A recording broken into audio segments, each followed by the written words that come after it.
Alors, pour cette semaine, on va s'intéresser aux ouvertures de 1 sans atout et à leurs divers développements. Alors d'abord, je rappelle qu'on ouvre toujours d'une majeure cinquième, c'est le système français. Et si c'est pas le cas, on va ouvrir alors soit de la meilleure mineure, soit, alors en ce qui me concerne, j'ouvre carreau quatrième. Je vous rappelle les zones de points. Donc toujours pareil, dans le cas de main régulière sans majeure cinquième, dans la première zone 12-14 H, on ouvre de 1 en mineur, on rebide à 1 sans atout. La zone qui va nous intéresser aujourd'hui, donc c'est la zone 15-17 où on ouvre de 1 sans atout. Au-delà 18-19, on ouvre de 1 en mineur, on rebide à 2 sans atout. Ensuite 20-21, 2 sans atout directement. 22-23, 2 trèfles, 2 sans atout. 24 H, 2 carreaux, forcing de manche, suivi de 2 sans atout. Alors vous remarquerez, point sur lequel il faut insister, c'est que ici je parle de points honneur exclusivement. C'est-à-dire on n'ouvre pas de 1 sans atout avec 15 points HL. Et on n'ouvre pas de 2 sans atout avec 18 points HL. Ce sont des points H pour respecter cette séquence. Tout de suite quelques exemples. Alors une main ici 4-3-3-3, 17 points honneur, pas de problème, 1 sans atout. Main suivante, donc une main distribution 5-3-3-2. Par contre ici, vous avez 18 points honneur. Donc on ouvrira de 1 carreau, donc pas de problème, ici on ouvre de sa longue à 1 carreau, et on rebide à 2 sans atout. Une main 5-3-3-2 de 15 points honneur, cette fois, toujours 1 sans atout, et vous constatez qu'il n'est absolument pas obligatoire d'avoir des arrêts dans toutes les couleurs. Ici je n'ai pas l'arrêt cœur, je n'ai pas l'arrêt pique. Mais j'ouvre de 1 sans atout seulement. Enfin, j'ouvre de 1 sans atout surtout. N'oubliez pas d'évaluer aussi, ou de réévaluer, enfin surtout de d'évaluer vos points. Alors ici, dame seconde, je vais la dévaluer de 1 point. Ça, je vous avais montré ça dans un cours précédent. Ce qui fait que cette main de 18 points honneur sera ramenée à 17. Donc ici, c'est l'ouverture de 1 sans atout. Alors, petit point pour les experts, c'est-à-dire quelques exceptions. On va voir donc la première exception. Donc une main de 15 à 17 points, alors je vais quand même dire HL. Mais c'est une main de 5-4-2-2, c'est pour ça que je parle de points HL. C'est-à-dire que c'est assez difficile. Alors une main de 5-4-2-2 avec explicitement 5 carreaux et 4 cœurs. C'est explicitement cette main-là. Pourquoi? Parce que si vous ouvrez de 1 carreau, le rebide va être délicat si votre partenaire annonce un sans atout. Si votre partenaire annonce un pique. À ce stade-là, vous n'avez pas suffisamment de points pour faire un bicolore cher. Vous allez donc être obligé de rebider. Vous ne pouvez pas mettre un sans atout, vous avez trop de points. Vous êtes obligé de rebider à 2 carreaux.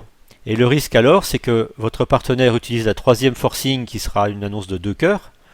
Et troisième forcing à 2 cœurs, vous allez être obligé, au bénéfice du doute, d'annoncer vos cœurs, donc 3 cœurs. Et vous risquez donc de vous retrouver à ce palier de 3 cœurs alors qu'il n'y a strictement aucun fit à cœur. Donc c'est quand même un problème. Moralité, avec cette main-là, eh bien, ouvrez de 1 sans atout. Vous avez également des mains avec une mineure sixième, alors des mains, on va dire, semi-régulières, c'est-à-dire que j'ai pas de singleton. Ici, une main semi-régulière. N'oubliez pas de dévaluer quand même de 1 point ici le double ton avec les deux honneurs. Annoncer un trèfle et rebider à 3 trèfles, ce ne serait pas très élégant parce que votre trèfle est quand même assez moche. Alors cette main, je préfère, en ce qui me concerne, l'ouvrir directement de 1 sans atout.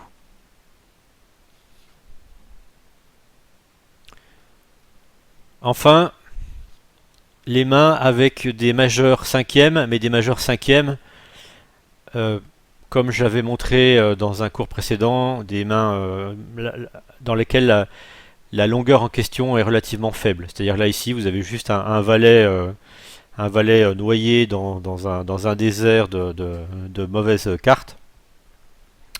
Ici, vous devez considérer que finalement votre pique est quatrième. Vous allez ouvrir de 1 sans atout avec cette main-là. Alors, je vous rappelle donc pourquoi est-ce que on joue en majeur, par exemple, avec une main avec un fit huitième. On va jouer en majeur.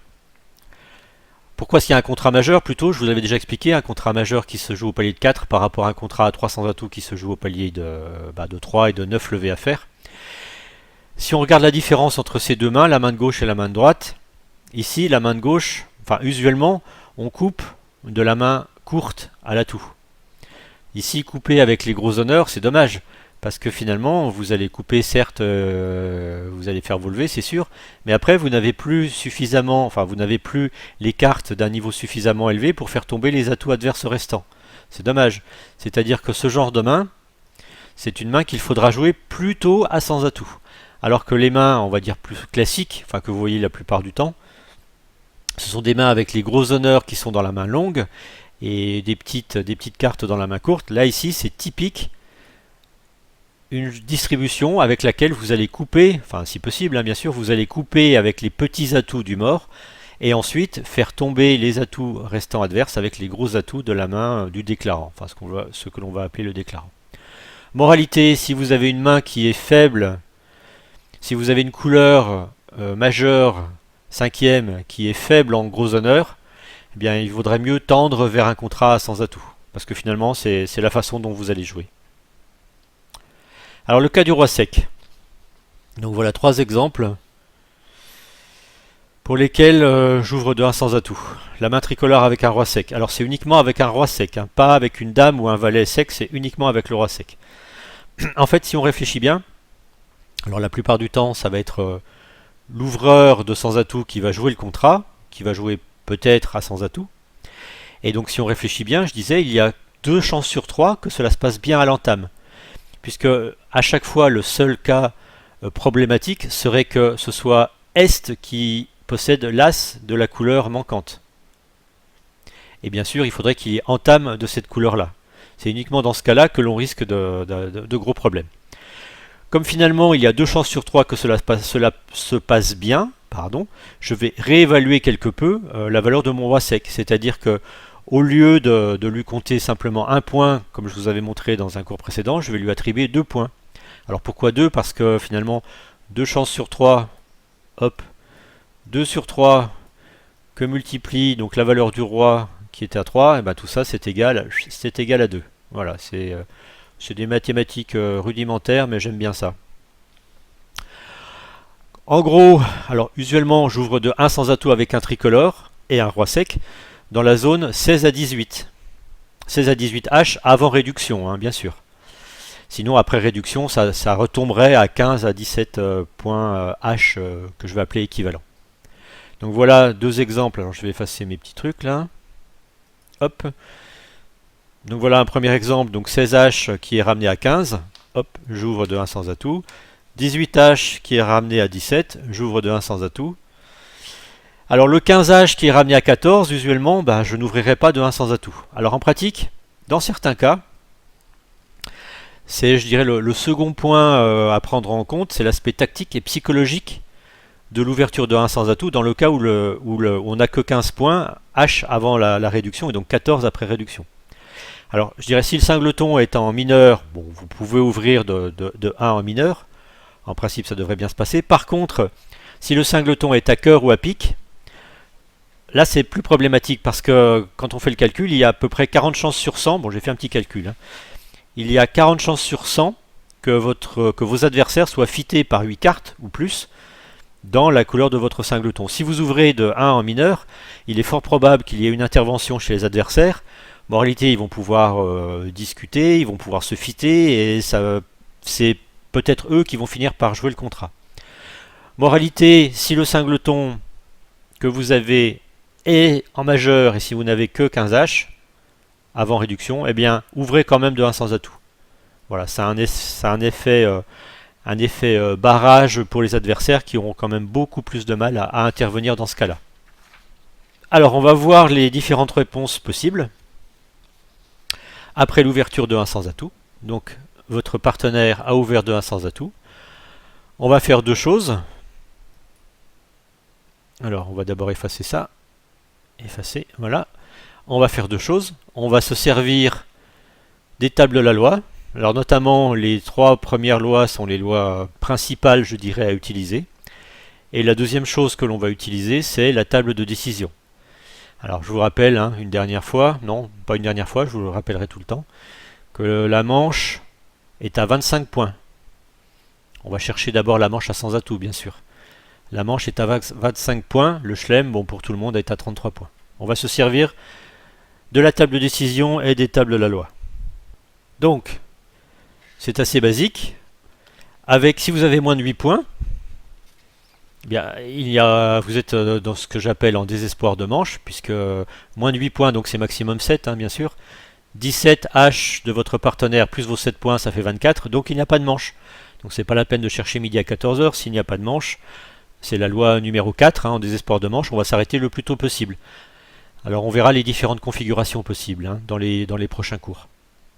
Mais ce qu'il faut savoir, donc moins de 25, strictement moins de 25, on s'arrête le plus tôt possible. À partir de 8 points, ici vous avez un petit espoir de manche, notamment si votre partenaire est maximum. Vous avez un espoir léger de manche. Alors je vais sauter tout de suite dans la zone 10 points, puisque 10 points, si vous avez 10 points, votre partenaire en ayant minimum 15, là ici il y a certitude de manche. 10 et 15, 25, il y a certitude de manche. Par contre, maintenant on va regarder le cas opposé, le cas dual de la zone d'ouverture de votre partenaire, c'est-à-dire s'il a 17 points, vous êtes sûr qu'il n'y a pas de chelem si vous-même vous avez moins de 15 points. Donc ici dans la zone 10-15, c'est la zone de manche et pas de chelem. Bon après classique, hein, 16-17 il y a un espoir de chelem, 18-19 il y a certitude de petit chelem, 20-21 il y a espoir de grand chelem et 22 il y a certitude de grand chelem. Vous avez les points pour annoncer le grand chelem. Alors on va voir tout ça par la suite. Vous remarquerez quand même, alors je vais effacer tout ça, voilà. Alors déjà vous remarquerez que les certitudes sont à considérer avec le minimum promis par l'ouvreur, alors que les espoirs sont à prendre en compte avec les points maximum promis par l'ouvreur.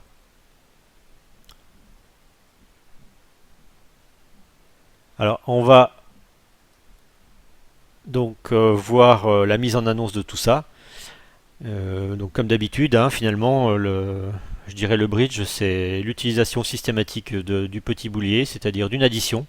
La plupart du temps, c'est une simple addition qui vous permet de trouver la bonne enchère que vous allez être amené à faire, en considérant donc la table de décision et les tables de la loi. Alors, donc comme je vous le disais tout à l'heure, en dessous de 8 points HL ici, ce sont des points HL. Donc en dessous de 8 points, pas de miracle, on passe.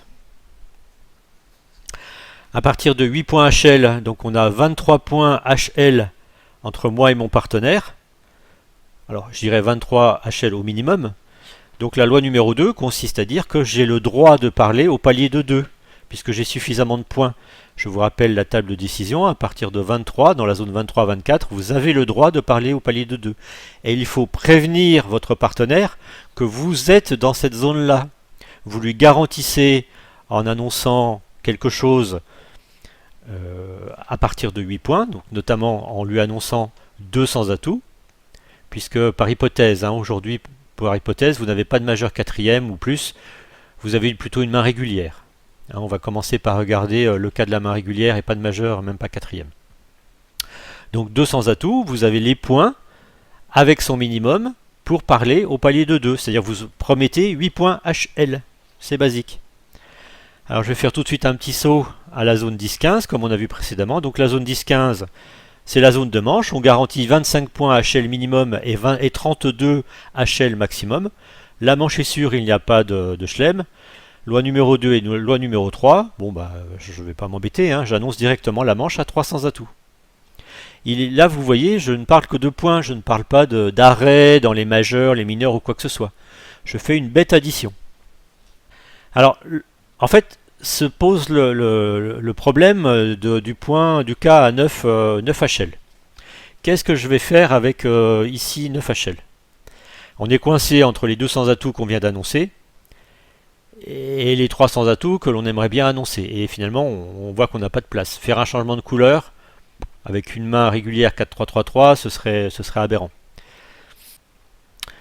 Et on a vraiment un problème parce qu'on n'est pas sûr d'avoir de quoi parler au palier de 3. C'est-à-dire que la loi 2 dont je vous parlais tout à l'heure serait remise en cause si on se met à parler Enfin, si on se met à dire 300 atouts avec 9 points, on remet en cause la loi numéro 2, et si on ne dit que 200 atouts avec 9 points, c'est dommage, sachant qu'il peut y avoir la manche. Alors, en fait, à ce stade-là, on fait un petit raisonnement bêtement statistique. C'est-à-dire que mon partenaire est ouvert de 1 sans atout. Il a donc soit 15 points, soit 16 points, soit 17 points honneur. Il y a donc 2 chances sur 3 qu'il ait 16 points honneur ou plus. 16 ou 17 finalement. C'est-à-dire 2 chances sur 3, il y a donc 66 chances sur 100 que nous ayons 25 points HL à nous deux. Alors on va saisir cette chance. Voilà le raisonnement qu'il faut tenir avec 9 points. C'est que nous sommes positifs. 2 chances sur 3, et bien ici on va annoncer 300 atouts. Avec 9 points. HL. Bon, alors, je vous ai fait un brillant raisonnement statistique. Alors pour les puristes des stats, ne vous inquiétez pas, je sais très bien que j'ai fait un raisonnement simpliste et qui est particulièrement faux. Alors, un calcul plus précis, enfin le calcul précis, donne en fait 56% de chance d'avoir 16 ou 17 points honneur chez l'ouvreur de 1 sans atout, et non pas 66 comme je vous disais tout à l'heure. J'ai fait un raisonnement qui était beaucoup trop simpliste, mais d'un point de vue purement mathématique ou statistique plutôt, le vrai calcul donne 56%. Cela reste donc rentable, voilà, c'est rentable. C'est-à-dire qu'à la longue, vous serez gagnant en annonçant 300 atouts avec 9 points HL plutôt qu'en annonçant 200 atouts. Alors, il vous faudra quand même bien estimer la main de 9 H ou de 9 HL que vous avez. En particulier, alors méfiance, c'est-à-dire que les mains 4-3-3-3 souvent doivent être dévaluées. Les honneurs perdus dans les doubles tons que vous avez en 4-4-3-2, 5-3-3-2, ils doivent être correctement dévalués. De même que le point de longueur que souvent on s'attribue injustement, je dirais, dans une main 5-3-3-2, vous faites bien attention à l'attribution de ce point de longueur. Sinon, il vous faudra vous rabattre sur l'annonce de 200 atouts. Alors par contre, je dirais en match par 4, notamment si votre équipe est vulnérable, rouge, vulnérable, le risque est trop grand et il faudra annoncer 300 atouts. C'est-à-dire que si vous avez 9 HL, vous ne vous posez pas de questions, il faut annoncer 300 atouts. Il n'y a pas question de dévaluation ou quoi que ce soit. Le risque est vraiment trop grand. Alors, donc la suite, nous avons donc la zone 16-17. Alors c'est la loi 3 bis dont j'avais dû vous parler à un moment, c'est-à-dire que, si je vous en ai pas parlé, donc je l'introduis maintenant. C'est-à-dire qu'avec un espoir de Chelem, annonce forcing, tu feras. Alors ici, on a un espoir de Chelem, mais on n'est pas sûr. Alors, bon, j'ai dit forcing. En fait, non. C'est plutôt une annonce conventionnelle, tu feras. C'est-à-dire que 400 atouts, excusez-moi, n'est absolument pas forcing. C'est une annonce conventionnelle, c'est ce qu'on appelle le 400 atouts quantitatif, qui demande à l'ouvreur s'il est minimum ou s'il est maximum. S'il est maximum, il annonce 600 atouts. Enfin, s'il est minimum, il passe. Et s'il est maximum, il peut annoncer soit 600 atouts. Hop. Tac, je vais avoir du mal à le faire. Il peut annoncer soit 600 atouts, soit éventuellement il peut annoncer 5 dans une mineure. 5 trèfles ou 5 carreaux par exemple. Alors il annoncera 5 trèfles ou 5 carreaux en étant maximum et en possédant 4 cartes à trèfle ou 4 cartes à carreaux. Et il pourra annoncer 6 trèfles ou 6 carreaux avec une longueur 6e cette fois. En effet, surtout quand on joue en match par 4, c'est quand même plus facile, notamment pour un chelem. Vous avez 12 levées à faire, que ce soit 12 levées à sans atout ou 12 levées dans une couleur, vous avez toujours 12 levées à faire. Mais c'est quand même beaucoup plus facile, usuellement, de faire un contrat à la couleur qu'un contrat à sans atout. Donc en match par 4, c'est pas pour les 10 points de différence, ça ne compte rien. Donc en match par 4, il faudra rechercher éventuellement la possibilité d'avoir un fit dans une mineure. Donc 18-19 basique, hein, c'est 600 atouts. On ne cherche pas midi à 14h, 600 atouts. Et enfin dans la zone 20-21, enchère à nouveau conventionnelle mais cette fois-ci forcing, c'est-à-dire 500 atouts.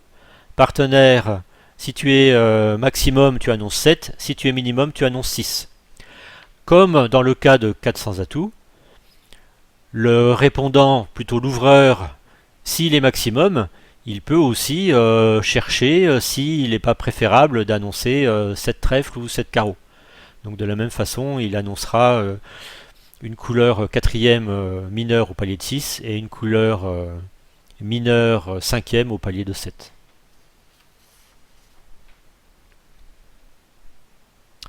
Donc voilà les 3 points dont je voulais vous parler. Donc table de la loi. Alors oui, donc j'ai rajouté le 3 bis et le 3 terre.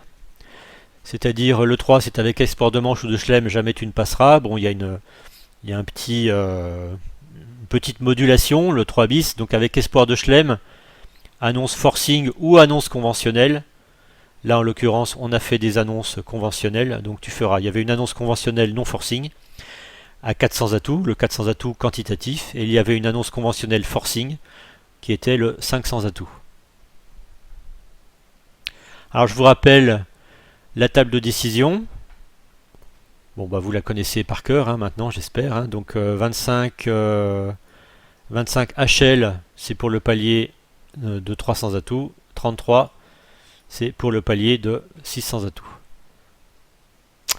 Alors pour la suite, on verra que les deux outils, table de décision et table de la loi, bah, comme d'habitude, ça va nous servir.